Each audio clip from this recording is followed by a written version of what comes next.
బంగారం, బ్యాంకులు, ఇతర ప్రైవేటు సంస్థల్లో ఉన్న విడిపించి కొనబడును. కొమ్మూరి గోల్డ్, ఆంధ్ర మరియు తెలంగాణ. నమస్తే, వెల్కమ్ టు మనం టీవీ. ప్రస్తుతం మనతో పాటు ఉన్నారు ఫ్లవర్ థెరపిస్ట్ అజయ్ గారు. హలో అండి, నమస్తే. నమస్తే అండి. సార్, ఐసైట్ గురించి మాట్లాడుకుందాం. మేజర్గా చిన్న పిల్లలు అయితే ఎక్కువగా చూస్తూనే ఉన్నాం. ఒక ఏజ్ వచ్చింది అంటే అద్దాలు పెట్టుకున్నారు, స్పెట్స్ పెట్టుకున్నారంటే ఓకే, కానీ చిన్నపిల్లల నుంచి కూడా ఈ మధ్య స్పెట్స్ కామన్ అయిపోయింది. సో ఐసైట్ ఎలా తగ్గించుకోవాలి అంటారు? ఎలాంటి లైఫ్ స్టైల్ అంటే బాగుంటుంది అంటారు? మన వాళ్ళ సామెత ఉంటుంది, అంటే చీజీగా ఉన్నా కానీ సర్వేంద్రియానం నయనం ప్రధానం అంటారు. ఎందుకంటే సైట్తో మనకి చాలా ఈజీ ఉంటుంది లైఫ్. కళ్ళు బాగా పాడైన వాళ్ళకంటే ఇప్పుడు షుగర్ వచ్చి ఒక 60+ ఉన్న వాళ్ళందరూ ఫస్ట్ మిస్ అయ్యేది ఏంటంటే కళ్ళు, తర్వాత పళ్ళు. అవును అవును, ఈ రెండు లేకపోవడం వల్ల వాళ్ళ లైఫ్ మొత్తం డిస్టర్బ్ అయిపోతుంది. ఎందుకంటే మనకి we take a lot of things for granted. ఒక మంచి విజన్ అనేది కూడా చాలా ఇంపార్టెంట్. బట్ చాలామంది రియలైజ్ అవ్వంది ఏంటి అంటే vision is also based on muscle moment. మన లోపల ఐరిస్, ఈ ఐబాల్, ఈ మజిల్స్ అన్నీ కూడా దాన్ని మనం డెవలప్ చేసుకోవచ్చు. ఇప్పుడు ఎక్కువ చీకట్లో అలాగుండి చూసే వాళ్ళకి నైట్ విజన్ బాగా డెవలప్ అవుతుంది. రే చీకటి ఉంటే అది వేరు, దట్స్ డెఫిషియన్సీ ఫుడ్లోనో దాంట్లోనో. అలాగే మన వాళ్ళ పూర్వీకులు టెలిస్కోప్లు ఇవి లేకుండానే చుక్కలు, ప్లానెట్స్ అన్నీ అబ్జర్వ్ చేయగలిగే వాళ్ళు. ఎలాగొచ్చింది అది? వాళ్ళ లాంగ్ రేంజ్ని, విజన్ని అలా డెవలప్ చేసుకున్నారు త్రూ కన్సిస్టెంట్ అబ్జర్వేషన్. అందరికీ ఇప్పుడు విజన్ ప్రాబ్లమ్స్ వస్తున్నాయి అంటే it's based on optical industry. ఎందుకంటే ఒక 3 years 5 yearsలో పిల్లోడికి ఒకసారి కళ్ళద్దాలు పెట్టాము అంటే is your customer throughout the life.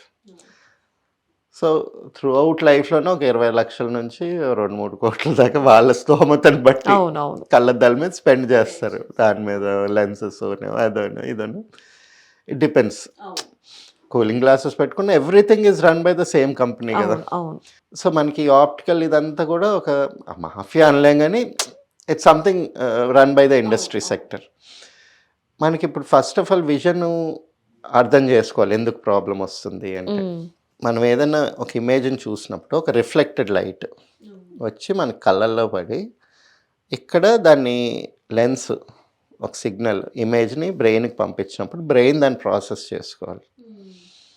అప్పుడు మనకు ఒక పర్ఫెక్ట్ విజన్ అనమాట. సో ఇప్పుడు మనకు ఇక్కడ కళ్ళు కరెక్ట్గా ప్లేస్లో లేకపోయినా, ఇప్పుడు అప్పుడప్పుడు జ్వరం వచ్చి బాగా వీక్గా ఉన్నాం అనుకోండి, ఐ మూవ్ అవుతుంది, బ్లర్రెడ్ కనిపిస్తుంటుంది. అలాగే జాండిస్ వచ్చింది, బ్లర్డ్గా కనిపిస్తుంటుంది. కొన్నిసార్లు బీపీ ఎక్కువైంది, అప్పుడు కళ్ళు ఇలా బయటకు వస్తాయి. ఇప్పుడు థైరాయిడ్ ఉన్నల్లో చూడండి, కొంచెం బ్లోట్ అయ్యి ఉబ్బినప్పుడు ఇట్లా కళ్ళు బయటకు వచ్చినప్పుడు అప్పుడు కూడా విజన్ దెబ్బతింటుంది. సో మీ ఐబాల్ పొజిషన్ చాలా ఇంపార్టెంట్. సో మీకు సడన్గా గ్రోత్ వస్తుంది కదా, ఎప్పుడు 3 years అప్పుడు, 5 years అప్పుడు, 8-9 years ఒకసారి, 14 years ఒకసారి, 18 years ఒకసారి, ఇలాగా సడన్గా గ్రోత్ అయినప్పుడు ఫేస్ ఇలాగ మారినప్పుడు ఐస్ అడ్జస్ట్ అవ్వడానికి ఒక 2 to 3 months పడుతుంది. ఈ స్టేజెస్లో ప్రతిసారి మనకి సైట్ ప్రాబ్లం వస్తుంది.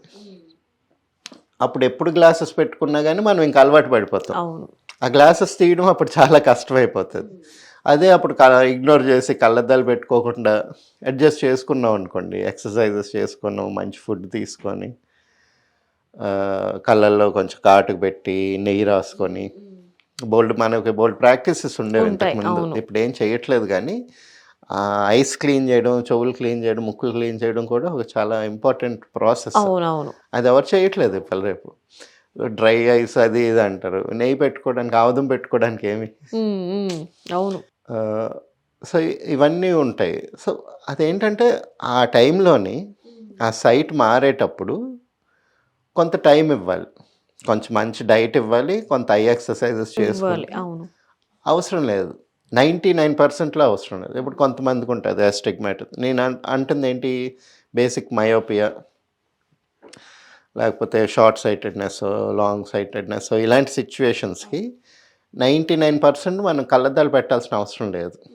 కొంతమందికి ఏంటంటే ఈ లోపల ఫిజికల్ జెనెటిక్ ప్రాబ్లం వల్ల యాస్టిగ్మాటిజం అని డిస్ఫంక్షన్ ఉంటుంది. లేకపోతే కొంతమందికి మెల్లకన్ను పోయి, ఈవెన్ మెల్లకన్ను కూడా అర్లీ స్టేజెస్లో బిఫోర్ 3 years అయితే మనం ఆక్యుపంక్చర్ ద్వారానో లేకపోతే ఇట్లా మసాజ్ చేయడం ద్వారా దాన్ని చేంజ్ చేయొచ్చు. ఆ విజన్ కరెక్షన్ ఉంటుంది. కాకపోతే ఒకసారి అది గ్లాసెస్ పెట్టేసి దాన్ని అలాగ అలవాటు చేసేసినప్పుడు కష్టం అయిపోతుంది అన్నమాట. లేజీ అయి కానీ. సో జెనెటిక్ ప్రాబ్లమ్స్ కాకుండా జనరల్గా వచ్చే సైట్ పిల్లల్లోనే ఎస్పెషల్లీ అదేంటంటే మనం వాళ్ళకి మంచి విటమిన్ ఏ ఉండే ఫుడ్, అంటే అందరు క్యారెట్లు అంటారు కానీ క్యారెట్లు కాదు. మన క్లైమేట్లోని క్యారెట్ కన్నా ఒక 10 ఎక్కువ ఉండేది జాంకాయల్లో ఉంటుంది, మామిడికాయల్లో ఉంటుంది. జనరల్ క్యారెటే అంటారు ఎందుకంటే అది వెస్టర్న్ సిస్టమ్. అవును అవును. వాళ్ళకి అక్కడ యాపిల్స్లో వాటిలో విటమిన్ సి ఉంటుంది, క్యారెట్స్లో విటమిన్ ఏ ఉంటుంది, అంతవరకే. బట్ మనకి ఇక్కడ ఉండే ఈ సీజనల్ ఫ్రూట్స్ ఇవన్నీ కూడా చాలా మంచి సోర్స్. మంచి ఫ్రూట్ అండ్ మంచి బాగా పెరుగన్నం పెట్టి ఒక షటిల్ అంటే హ్యాండ్ ఐ కోఆర్డినేషన్ ఉండే గేమ్స్. ఇంతకు ముందు అందుకే పిల్లలతో నచ్చిన గిల్లలు ఆడిచ్చేవాళ్ళు. అవును అవును. అదేంటి కోఆర్డినేషన్ కరెక్ట్గా ఉండాలి.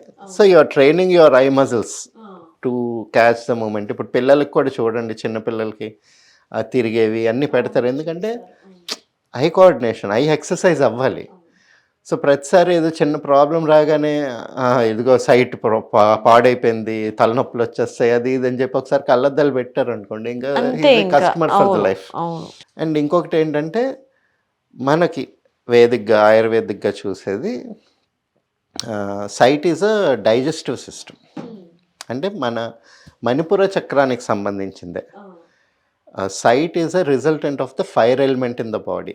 ఎందుకంటే మనం ఏదన్నా చూసి దాన్ని మైండ్ ప్రాసెస్ చేసుకొని అర్థం చేసుకున్నప్పుడే ఆ సైట్కి పరమార్థం.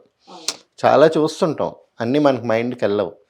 ఇప్పుడు నాకు ఈ కెమెరా గురించి ఏదైనా ఐడియా ఉందనుకోండి, నేను అది చూసినప్పుడు నాకు అది రిజిస్టర్ అయ్యి అన్నీ కనిపిస్తాయి. అవును.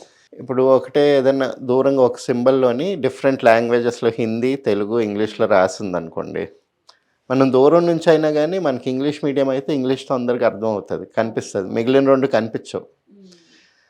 అలాగే తెలుగు మీడియం అనుకోండి, ఇంగ్లీషు హిందీ 2 కనిపించవు, తెలుగు మాత్రం క్లియర్గా కనిపిస్తుంది ఫస్ట్. ఎందుకంటే అది ప్రాసెసింగ్.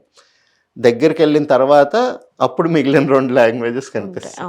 సో అదొకటి ఇంపార్టెంట్. సో ఏంటంటే లివర్ని కరెక్ట్గా ఉంచుకోవాలి. ఇప్పుడు జాండిస్ వచ్చిన, లివర్ ఓవర్ హీట్ అయినా అప్పుడు కళ్ళు డిస్టర్బ్ అవుతూ ఉంటాయి.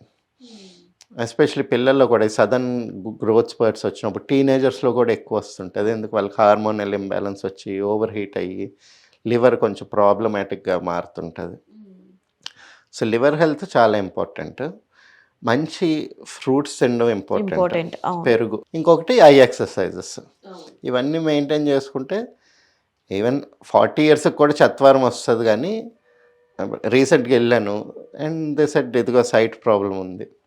ఓకే, వచ్చింది కదా, మళ్ళీ ఒక 3 months ఐ ఎక్సర్సైజెస్ ఇవన్నీ చేసుకుంటే మళ్ళీ అది నార్మల్ అయిపోయింది. జనరల్గా పిల్లలకు కూడా ఇప్పటి నుంచి ఇవన్నీ అలవాటు చేస్తే ఫ్యూచర్లో రాకుండా ఉంటాయి.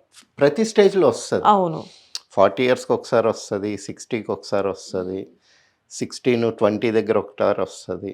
ఎందుకంటే ఇవన్నీ గ్రోత్ మారే, మెటబాలిజం చేంజ్ అయ్యే ఏజెస్ అన్నమాట. 3 yearsకి ఒకసారి, 5 yearsకి, 8 yearsకి, 12-14 yearsకి ఇలాగా స్టేజెస్ ఉంటాయి. అందరికీ ఆ టైంలో సైట్ డిస్టర్బెన్స్ వస్తుంది, కానీ అడాప్ట్ అయిపోతుంది. ఇప్పుడు సడన్గా బోన్ పెరుగుతుందండి, మజిల్ అంత డెవలప్ అవ్వదు. మజిల్ మళ్ళీ ఫార్మ్ అవడానికి టైం పడుతుంది కదా. So you need to give that time. ఆ టైం ఇచ్చి మనం కరెక్ట్గా ఎక్సర్సైజెస్ చేసి మంచి డైట్ తీసుకుంటే కళ్ళద్దాలు పెట్టుకునే అవసరం అనేది రాదు. Yes, right sir, thank you.